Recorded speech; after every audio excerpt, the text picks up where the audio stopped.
Alexander here, American preacher, coming to you with another chapter from Proverbs, chapter 22. Here we go. It's been a while since we've done one of these. A good name is rather to be chosen than great riches, and loving favor rather than silver and gold. So grace is better than silver and gold. Grace is better than money. To have God's grace and his favor is something greatly treasured. The rich and poor meet together. The Lord is the maker of them all. A prudent man foreseeth the evil and hideth himself, but the simple pass on and are punished.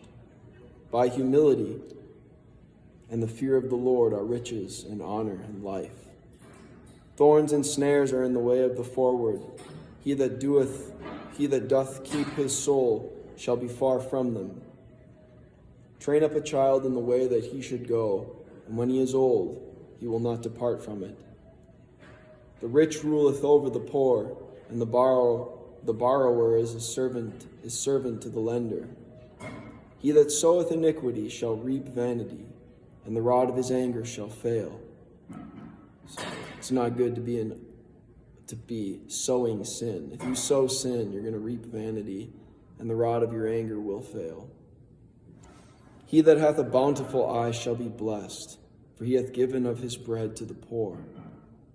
It is good to be a giver to the poor. You will be blessed. A bountiful eye, wanting to give. A bountiful eye looks to give, looks for generous opportunities.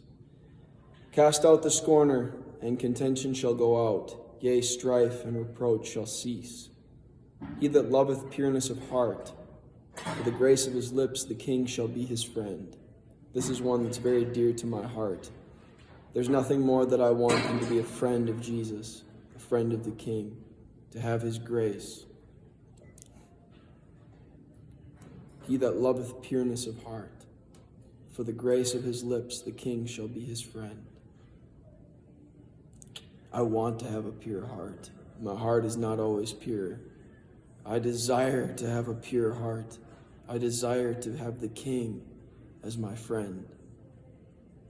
The eyes of the Lord preserve knowledge, and he overthroweth the words of the transgressor.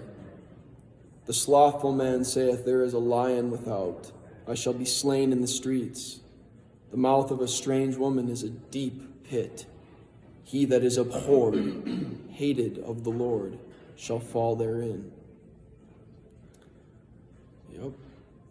It's a scary thing to be hated of the Lord rather than loved.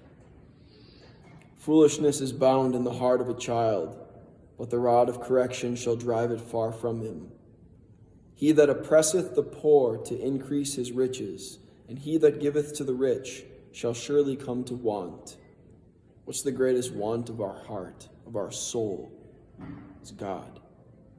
With God you will have no want. Bow down thine ear, and hear the words of the wise, and apply thine heart unto my knowledge.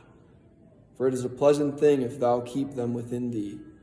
They shall withal be fitted in thy lips.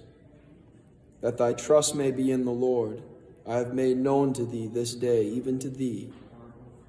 Have not I written to thee excellent things and counsels and knowledge, that I might make thee know the certainty of the words of truth, that thou mightest answer the words of truth to them that send unto thee. Rob not the poor, because he is poor, neither oppress the afflicted in the gate. For the Lord will plead their cause, and spoil the soul of those that spoiled them. The Lord is mightier than you. If you're oppressing the poor, you will have a great adversary to face, and you will not win.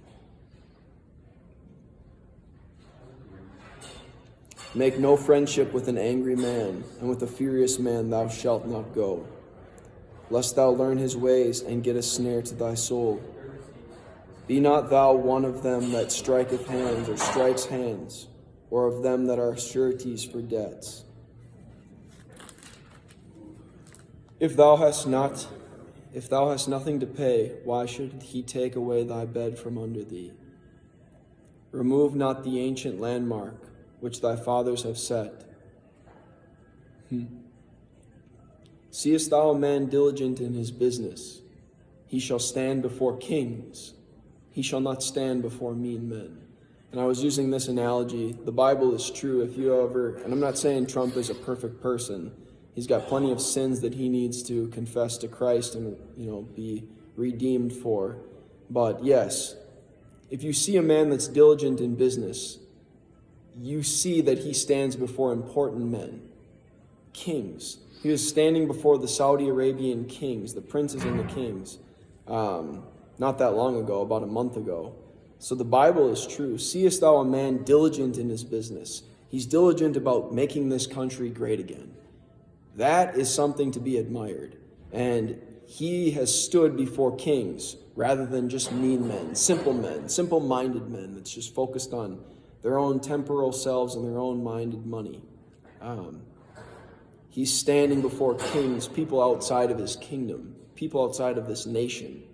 That's pretty awesome. So if you want to be wise, see that you be diligent about your business and making it successful and making it great. And use that money for what is wise, what is good, helping the poor and helping grow your family in the kingdom of God. Thank you for listening. God bless you, and hopefully see you in the next video.